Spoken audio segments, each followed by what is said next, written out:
Hey friends, and welcome to Mom Talk Maryland. I'm your host, Claire Duarte, founder of the Columbia Mom, and this is your spot for real conversations, local love, and a whole lot of community. Whether you're folding laundry, running errands, or hiding in your car for some peace and quiet, let's dive in.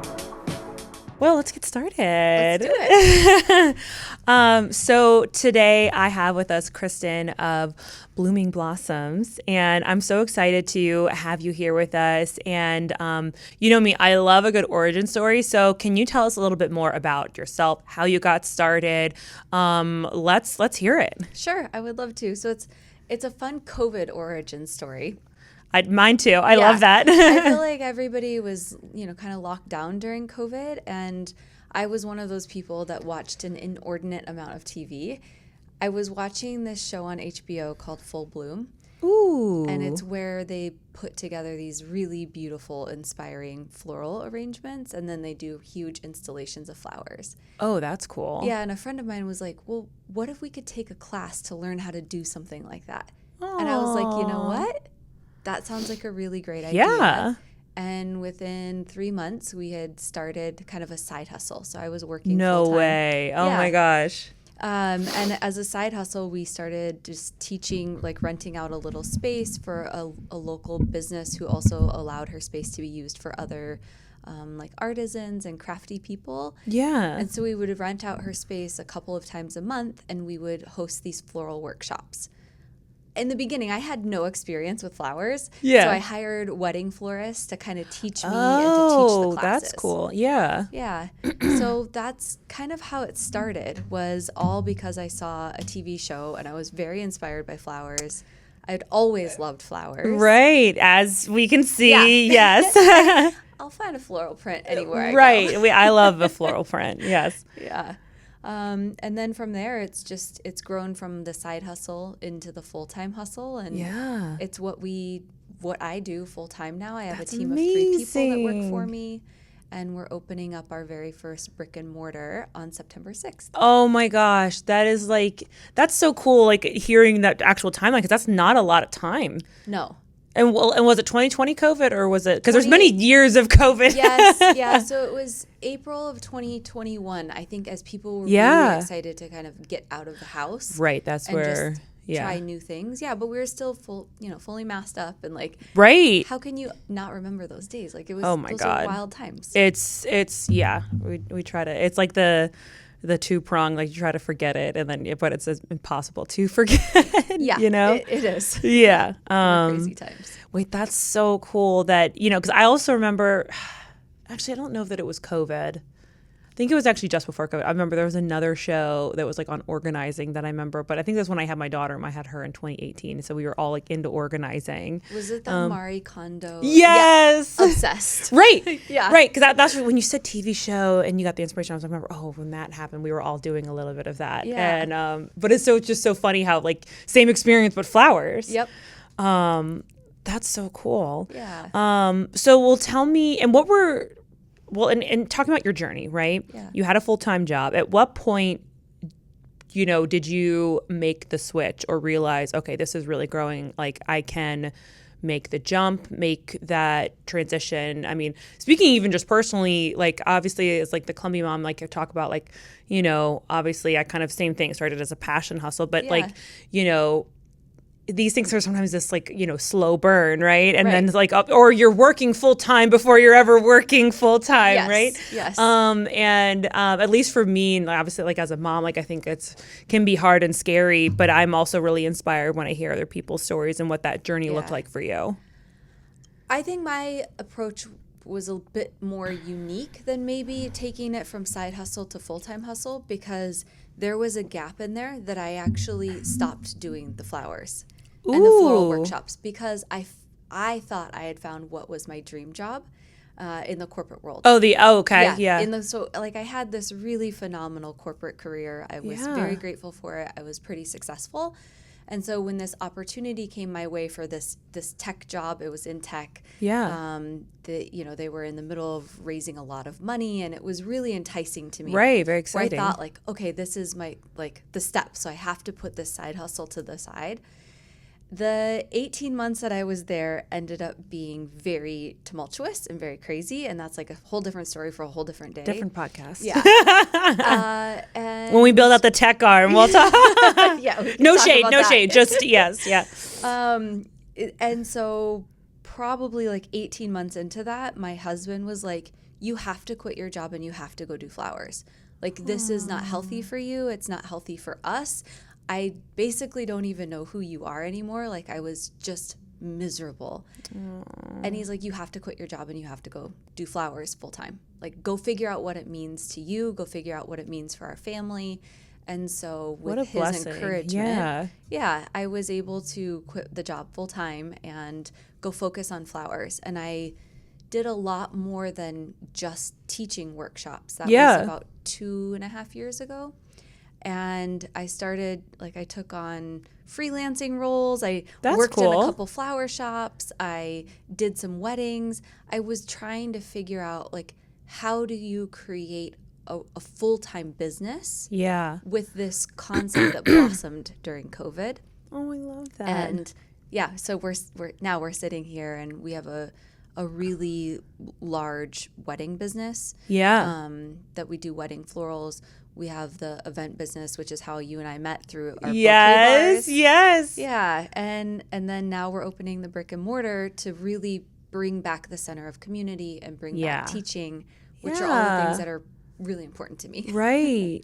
So at what point, so how far into your, obviously from the time that it started even as a side hustle, what point or how far in were you when you went full time with it? So I started in April of 2021 and I quit the full-time job in June of 2023. Wow. Okay. So talking about even just the full-time growth in the last 2 years. Yes. Wow. Yes. I think what came to me, what I realized is when people started working, like people would come to the workshop, women would come to the workshop, and the women would be like, I have a dream of DIYing my own flowers for my wedding. I'm like, amazing. Let's teach you some skills, you know? Yeah. And then people realize that it's actually really hard. Like designing florals I feel like I've never dived into it probably for that reason. Yeah. I with our classes, we teach it through a very like simple 4-step process. Yeah. And once you kind of understand the basics, but getting the elevated wedding design, that takes practice, right? And you have to work with flowers a lot and you have to know a lot about flower recipes and everything that goes into making a wedding happen. Yeah. So you could learn how to do this on your own with Trader Joe's flowers. flowers. I could learn. She said I could do it. 100%. I feel like a lot of people actually said they've gotten sort of their start from Trader Joe flowers because it's like such a it's accessible, easy. You know what I mean? Well, and it's like it's right here, and they have such fresh floral selections. Yeah. Like you could never use it for a large event. No. Yeah, if you wanted to just like throw a girls' night party at your house. Right, like those types of things. Have a few people over, We did, like, I remember my mom's 60th now, like several years ago. We probably like 100 people at our house, but we went up and got like a whole bunch of like hydrangeas. I remember it was beautiful, like simple, not your level, but you know what I mean. But listen, flowers add such a spice and a beauty to a place, and they can really wake up a table. Yeah. And it doesn't even matter if it's really simple, like a few little bud vases here. It just adds color and it adds brightness and freshness and. I don't know. I love flowers. Obviously, yes.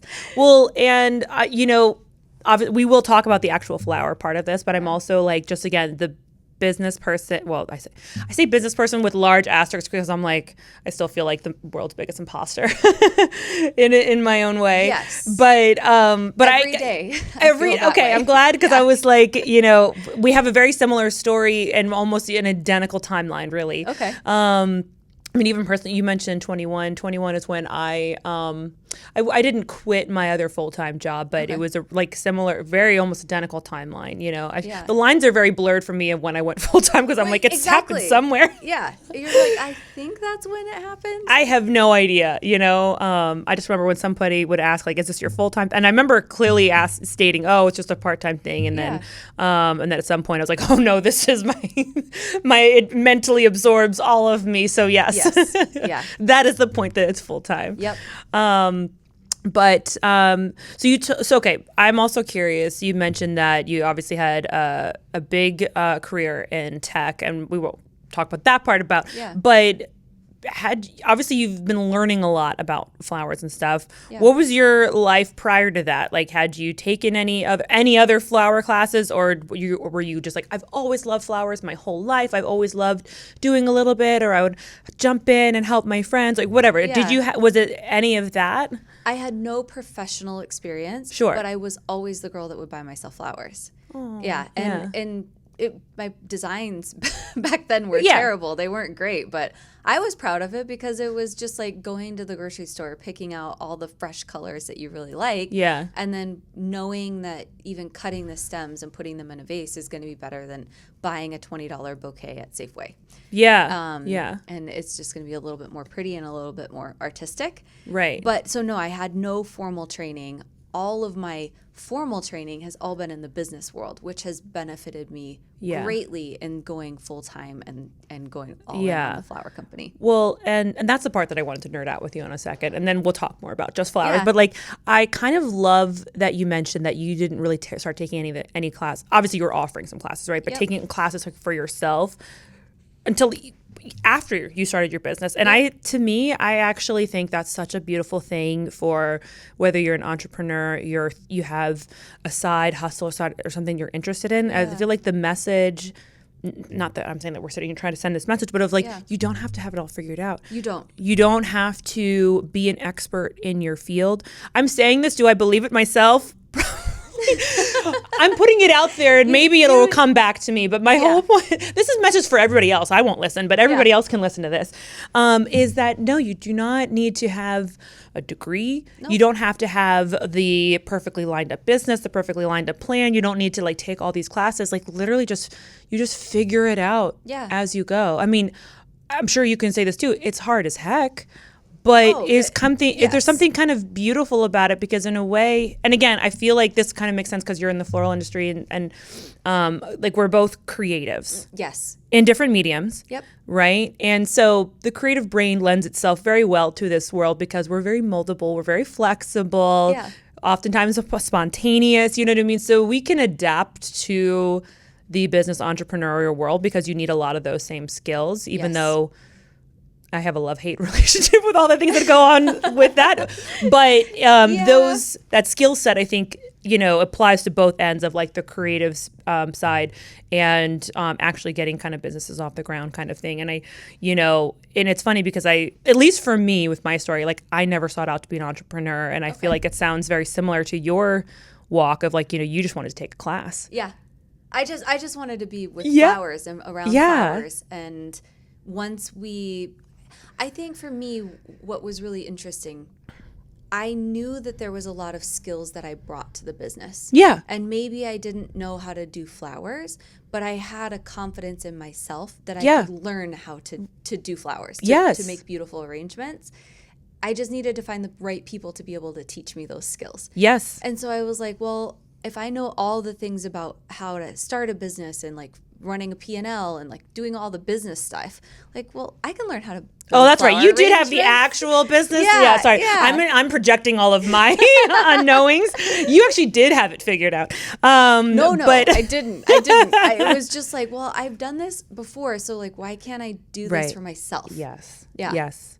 No, and I think that's so true, but I think that's such like a beautiful and hard thing about business and starting a business and taking something from origin, like that passion, interest, and really turning, because I do think that's scary as heck, especially in the world that we're living in right now. And and this is not political or economical whatsoever. It's just like we're in lots of shifting tides, and everybody's feeling it, from like business owners ourselves, right? So it can be really scary to take a dive into starting a side hustle. And frankly, I think we're often conditioned not to follow our dreams, take the stable, sure path. You know what I mean? The one that will have that consistent salary and blah, blah, blah. Provide for kids and provide for the family. Mm-hmm. Yeah. And even though, like, when, sorry, I'm kind of just going on a whole tangent, but it's like, we're taught as kids, like, follow your dreams, follow your passions, but actually don't. Yep. You know what I mean? And so as kids, we're taught to, like, expand and love and all that, so that we can explore our passions as we get older. It's like, that feels snuffed out. But then there's this kind of funny thing, and I don't know if I explored maybe a little bit in my 20s, but definitely, my later 20s and in my 30s, kind of felt this, like, pull to come back to my roots, probably because again we did the thing, we got our degrees, we got our jobs, and we did multiple different jobs, and you're like, what the heck is all of that, even if we did obviously love plenty of those too, we were just like, as we grow and realize our passions are important, having interests, they're very important. And I think it's a really cool and beautiful thing when you do get to turn it into a business like that. Oh, without a doubt. Like there's so many days where I'm just like, like there's never enough time in a day. No. But then I sit down and I'm like, wow, like you get to do something you love every single day. Yeah. And not everybody can say that. No. Yeah. I know. And so that's the point that I was trying to, because like I feel so connected to that, and I myself feel so grateful. I mean, I'm very much building something too, just like yourself, and none of that is easy, of course, but it is, I just look back on the days that there's never enough time in the day, but I'm just like, at the end of the day, like, I'm working for me and doing something I love, and that's so exciting. It's special. Yeah. And it's like something you can also nurture and be really proud of. Yes. And it's great. Okay, sorry. I will get off my little, I just like, this is what happens on the podcast. I have to like go down this rabbit hole. And that's why I designed it so that it's basically a platform where I get to talk in every 1,000 different directions. But thank you for indulging me. Of course. Okay, so one thing, and I love that you're a colorful girly, because clearly I'm a colorful girly. And I tease because like one of my best friends, she's the girl that like, she has like all the blacks, like her, but she looks great in them, you know what I mean? But like next to each other, it's like, she's like Wednesday Addams and I'm like, a rainbow. And I'll be the rainbow every time. Exactly. Same. Like, I have to have color. In fact, I don't even actually love wearing black. Like when I'm also really and this is a fake tan, by the way. Okay. But I feel like I'm really pale, so I feel like the black looks even more striking on me. Do you know what I mean? It looks very black and white. Yeah. So I mean, I guess that's going into whole color palette, color schemes, which you could probably talk a whole thing on. But let's talk a little bit more about flowers. Okay. And so talk to me, like I realize there's so many different ways that you approach arrangements, because there's obviously, you got to know the purpose behind it. Whether it's, a large event, a wedding, a formal or not, but kind of, are there certain principles that kind of go into when you're starting to design a piece? Yes. So again, let's talk about the event type, right? So if it's going to be a wedding, usually the person will have some type of inspiration photo, whether it's what they want the whole event vibe to kind of look like, or maybe it's a bridal bouquet that they've fallen in love with. Yep. And we use that as kind of the tapestry for everything that we do throughout the event. When we look at like corporate partnerships and we're working with really large corporate events, it's always like, okay, what's your color palette that you're working with for the event? And then can we find florals that are going to really complement? When I'm doing workshops, I really focus on fresh seasonal flowers. I was just going to say, that like makes sense. The palette, if we're doing something themed, like a Thanksgiving theme or a Christmas theme, we'll of course buy flowers that are to complement, right? Yeah, but if it's just a regular Tuesday evening workshop, I want to focus on the freshest florals that we can find. And I think that there's a lot of importance through like texture and dimensions of flowers that people don't really think about, right? So you have your big, beautiful florals. Those are like your hero or focal flower. Yep. And then you kind of have like your little supporting actor flowers. Right. And then your little dancey bits that give it that movement and that play. And so as a florist, it doesn't matter what type of event we're planning for. I'm starting to put those pieces together in my head. Right. So that when I create the flower recipes for all of these different types of events, those are the bits that are going to go into it. Like I'm thinking in that 4-step process of like, okay, how am I going to build this out, or how am I going to achieve this overall look? Yeah, no, I think that makes sense. And I guess anyone that's gotten married is probably at least I mean, assuming you had florals that yeah. most people have in some capacity, right? That's where, like, I remember learning a little bit, more. My mom handled kind of most of it, thank goodness. My grandfather was a gardener, and my mom has a really good green that's thumb, so amazing. she's also really good at kind of looking and pairing some of that stuff. But I remember when she was suggesting things to me, again, I'm sure you probably have this happen a lot in just, whether it's brides or other events. Like, I think you mentioned like the hero flowers. Like, there's like the hits that I think of, like, that those that get a lot of the attention that, like hydrangeas, roses, Peonies. yeah, peonies. There's another one that's not a rose, but is it a peony's one of them. But just like other, you get a lot of the hits, right? And people are always asking for those, and I obviously know that those come with a premium. Yes. And then I remember my mom suggesting, like, what if they add carnations? And I remember, like, oh, I don't want carnations, but you talked about kind of like the supplemental ones. Like, sometimes when it's all about building the recipe, and how they really can complement each other in different ways. And I remember initially I was like, oh, I don't know, you know what I mean? And like I had to have somebody else obviously put it together so I can kind of visually see. Yes. Same with like the greenery and the different, because I don't know the names of all of them. And it's amazing how much those little touches can help balance it. Yeah. So a couple things. Talk about imposter syndrome. The very first time I ever walked into a wholesale flower market, I got so overwhelmed. I was like, there's no way I'm ever going to remember the names of all these flowers. Oh my gosh. Like how I'm like, I could never acquire this knowledge, of course, being your own worst enemy. Right. But I learned it. Yeah. And then you start to learn that, like, there's flowers in the flower industry that are kind of hated on. Carnations are one of them. Mm-hmm. But guess what? Carnations have such phenomenal texture to them, and they're very hardy. They're a very robust flower. Yes. And if you're using them to kind of like fill holes, but it gives that really nice texture, like, why would you hate on it? I'm just like, okay, whatever, you can hate on it, but it's a very cost-effective flower for us as well. Right. That you can make look upscale and beautiful. And another thing about the hated flower of the carnation is they come in all the colors. Yes. Literally, like, any color that you could possibly want except for blue, you could probably find in a carnation. Which is huge, and it's probably so versatile and needed for a florist. Yeah. Right. Yeah. No, I think that's awesome. And how much of your job and your role do you ever feel like you are, when you're talking to a client, are you ever trying to, obviously it depends on their vision, I know, like kind of trying to gently suggest, like, hey, like, adding different texture, and kind of, I would never say like pushing them in a certain direction, but like, encouraging, hey, this is how we can help bring this to life. Yeah. You know what I mean? I feel like there's a lot of what I do that is education based. Yeah. And maybe that's because of just my own love of education. Like, I'm always going to be a lifelong learner.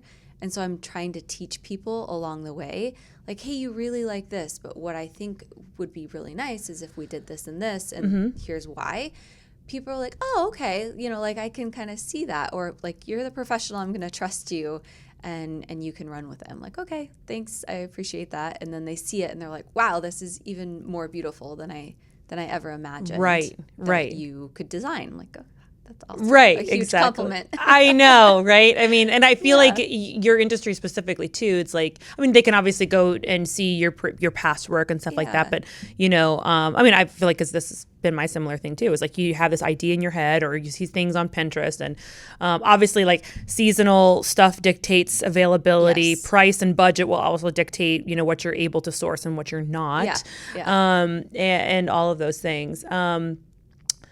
My next question was, where do you like to, are there certain places that you like to source from?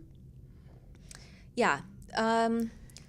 This is tough because I love local. Like, I love finding local flower sources. In Maryland, we have 3 or 4 very large flower wholesalers, and that's where we get most of our flowers for our really big events. So I would say something that is not well known is that most of the flowers in the U.S. actually come from South America, and they come from like Ecuador and Colombia, where they're growing on just like massive flower farms and then shipped into the U.S. So there's a big concept or trend in the industry of really wanting to like focus on local florals, and finding little local farmers Right. that you can source your stuff from.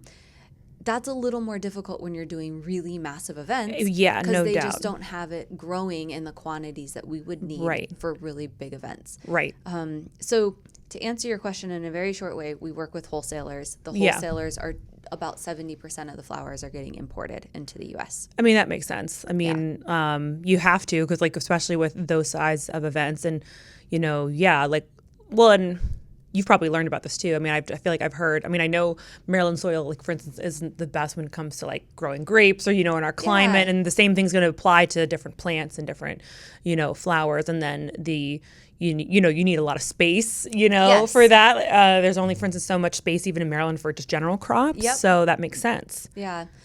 But there are things here that just grow naturally and grow organically. Like right now on the side of the freeway, there's this little white flower and it's very bouncy. It's called Queen Anne's lace. Mm-hmm. It's a flower that we use a lot because it just adds whimsy to Yeah. it. And you can literally just go pick it off the side of the freeway. I think I know. We've probably all seen this. Yeah. No, it's beautiful. It's a beautiful white lacy flower. And right now it's growing everywhere. Yeah. But we do have flowers in Maryland that just grow that we use in our arrangements. We call it foraging. We go out foraging as a team. Oh, yeah. Yeah, to add it's something special to Maryland that Yeah. we can add into our events. That's so special. The foraging florals. Right. Ooh, I like that. That can be one of your class names and stuff too.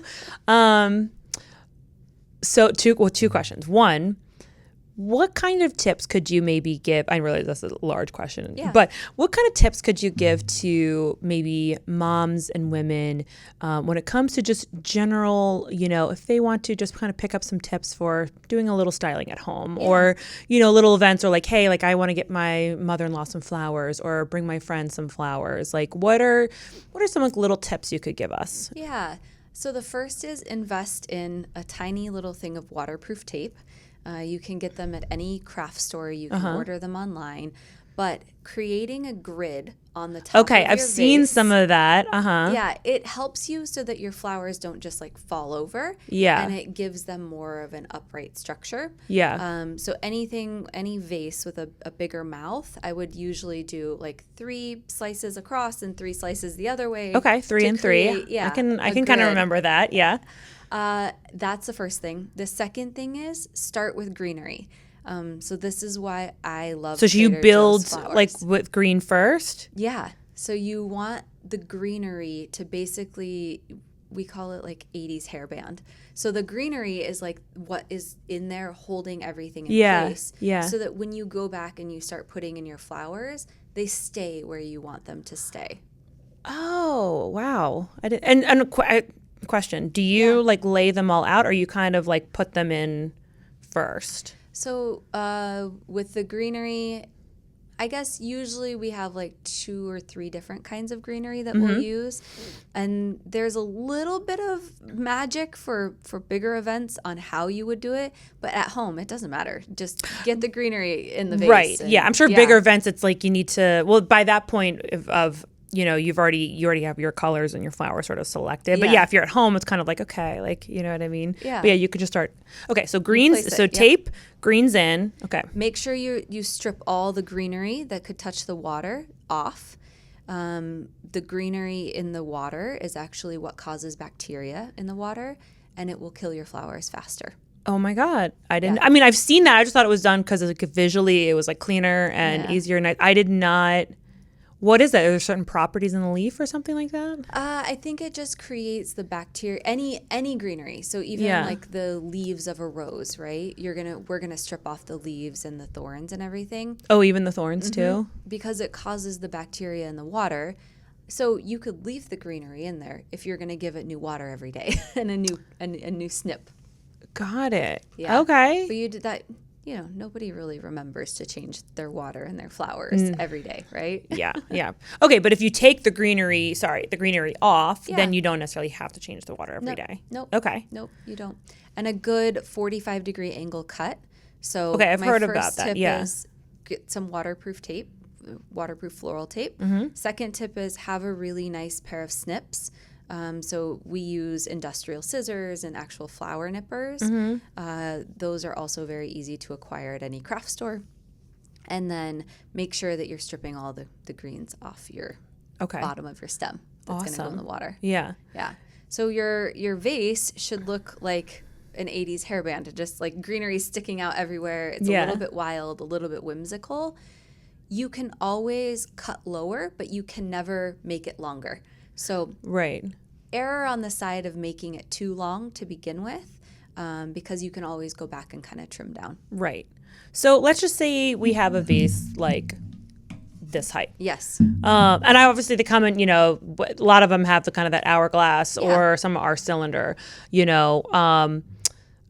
I mean, I really like styling and height. Yeah. You know, talk to us about like how you, when you're thinking through different height. I mean, obviously I think, you know, when you think of like, for instance, like a bridal bouquet, a lot of times that might be more like strictly orb like or depending on the look, right? But if we're designing something for a table, right? Like talk to us about height, because I feel like that's where I kind of get stuck. I'm like, how do I want that to look and go? So if this is going to be, let's say, on just like a bar height or buffet table, and you're going to have it just on the wall, it can be as tall as you kind of want, and we think of it in thirds. So the 2/3 of this arrangement should not be any taller than the bottom third of this bottle.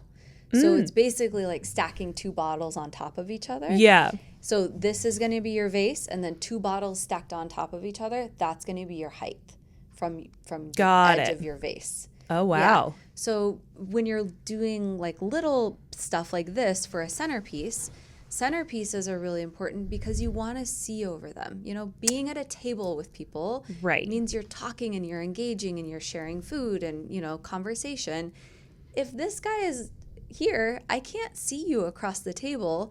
Like, why would we build a centerpiece that high? We just, you know, we wouldn't. You wouldn't do that. Because you want to incorporate, you know, what the spirit of the event is. Right. And that's where I'm sure your consultations are so important and helpful, especially if, you know, some people come in with like, oh, like I want this type of thing. And well, what's the goal of the event? What's the feeling that you want? Because I'm sure you have all those kinds of conversations.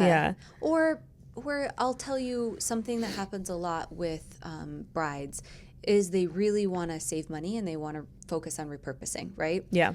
Well, a little centerpiece like this isn't going to look great in your aisle because the dimensions are very different. Yeah. So your table centerpiece is going to be very different than if we set a big aisle piece next to a chair. Yeah, because that needs to be... It needs to be huge and to look dimensionally correct. Right. And I'm like, listen, there is florists out there that will do that for you. Unfortunately, I'm not one of them because I don't want to sacrifice what it should look like for helping drive the cost down.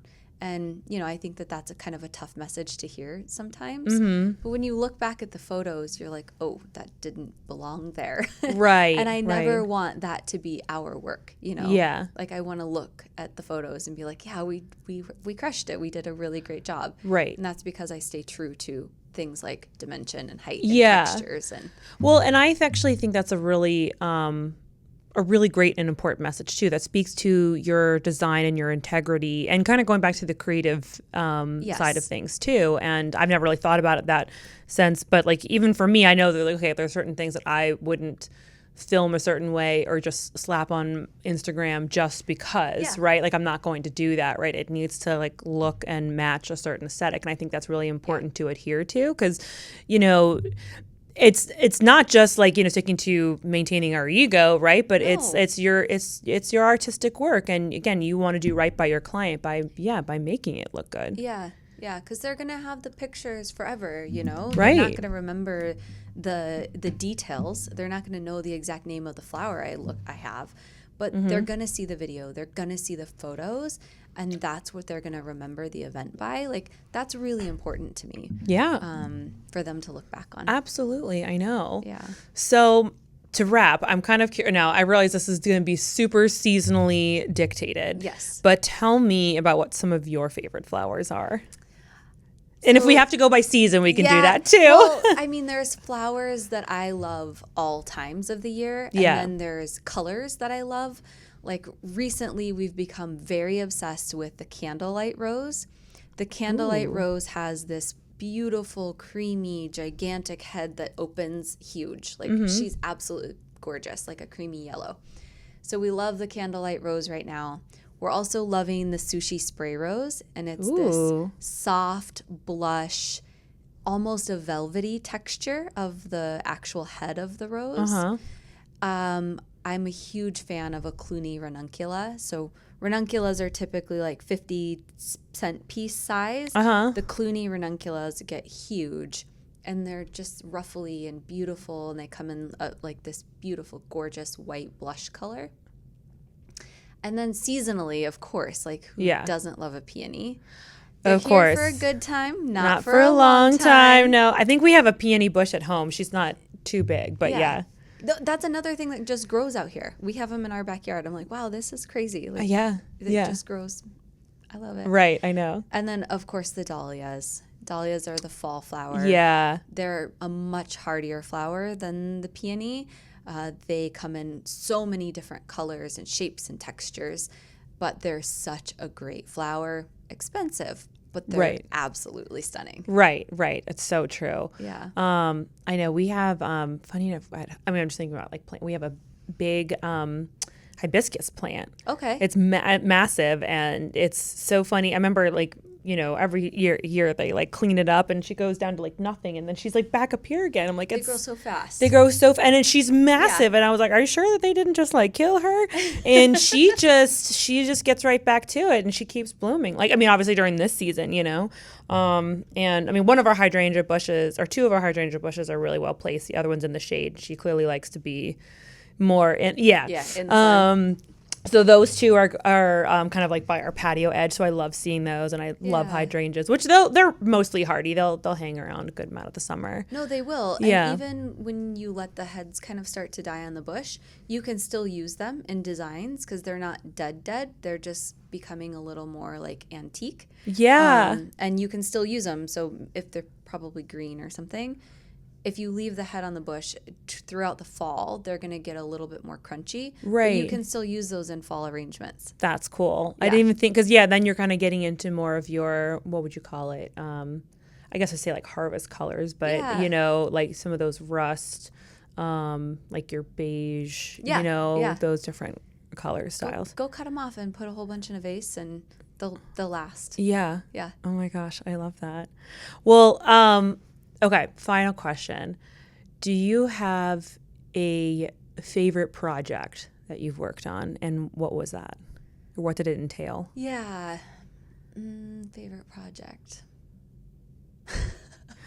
One, I'll give you two. Yeah. So real life, we just had a wedding up in Baltimore, and her palette was this like all white and green, like absolutely stunning, luxury, gorgeous flowers.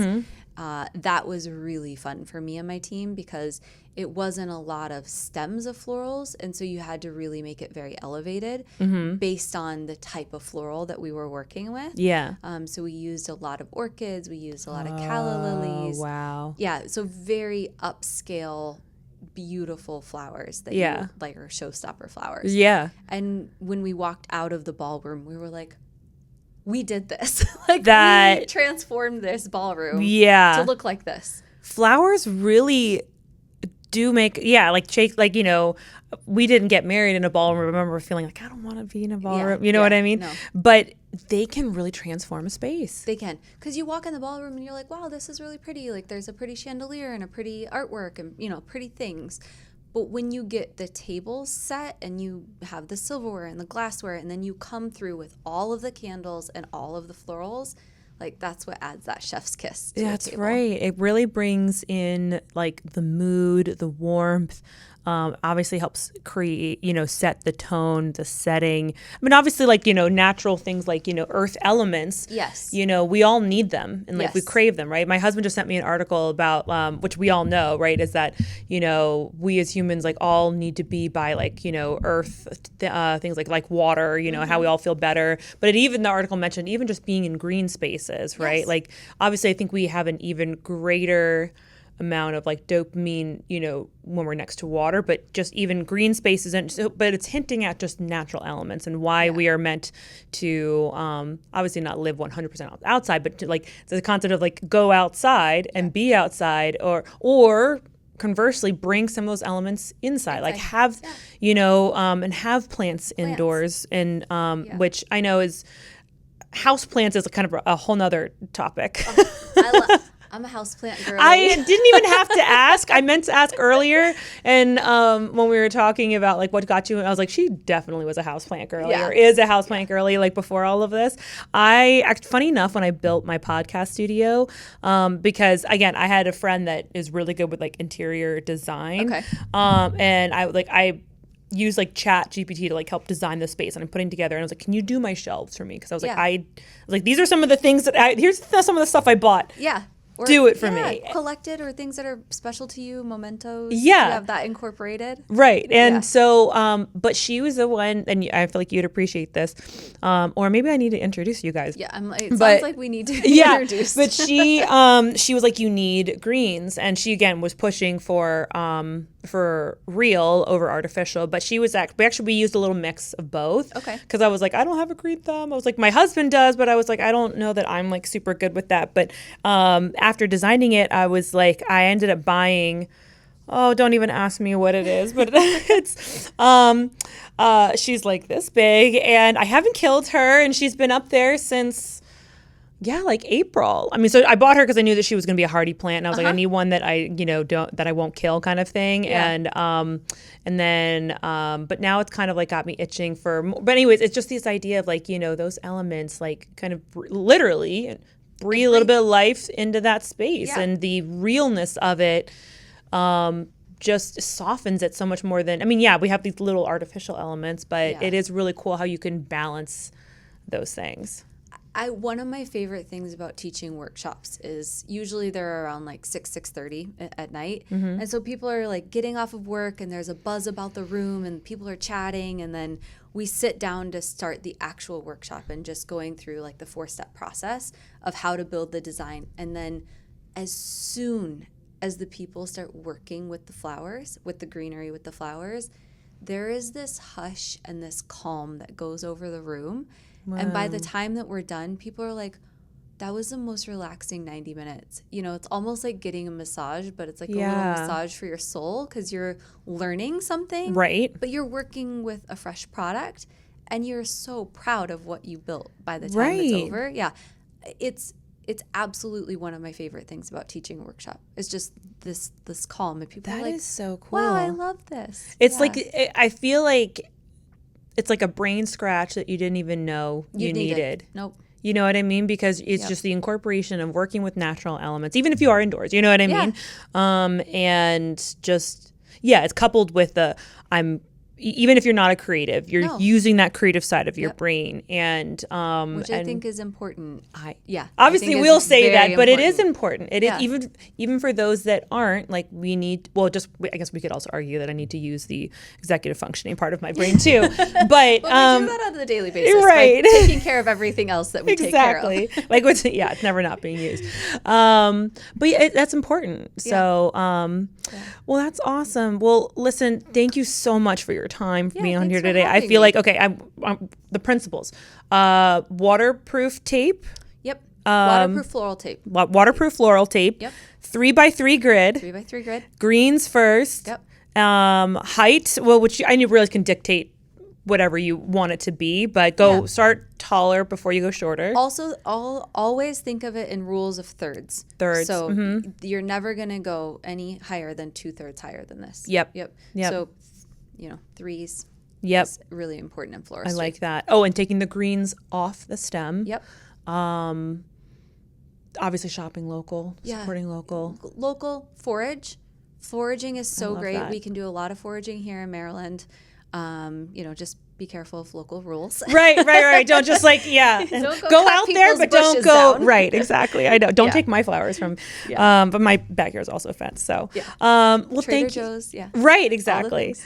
Well, thank you again so much. This was really eye opening for me. I loved getting to chat with you. And again, your new place is opening in Cloverly. You said September 6th? September 6th. September Yeah. 6th. So there will be a lot of push online, a big campaign to get Please people tag in the us. door. We will share it. Yeah. And actually, if you send us the rest of information, and we'll also put it on our events calendar. Oh, wonderful. I would love that. Yeah. Thanks so much. Well, and any of if you have got some cool classes, obviously we're based here in Howard County, but we moms we'll go where there's fun. You know what I mean? Yeah, so I know. we'll just keep them in the know. I'm So. like, Columbia's in my back door. I come here more than I go anywhere else. Like when I'm doing all of my errands and all of my shopping, I'm in Columbia. That's because I'm from Olney, which is I kind of call Columbia's little cousin. Yeah. You know what I mean? Just down the road. It's the same thing. We would come up here because it was less congested than Rockville Yes. and all of that area. It's easier for us to get here from where we're at right. too. Yeah. It's so true. So no, I would say I'm also a Columbia girl. We'll adopt you. We'll adopt you for sure. Thanks. Well, thank you so much. Yeah, thank you. Thanks for tuning in to this episode of Mom Talk Maryland. If you loved it, leave a review, share it with a friend, or tag me at the.columbiamom on Instagram. I'd love to hear what you think. And don't forget to follow the show so you never miss an episode. Until next time, keep showing up, keep supporting local, and keep being the incredible mom, woman, human that you are.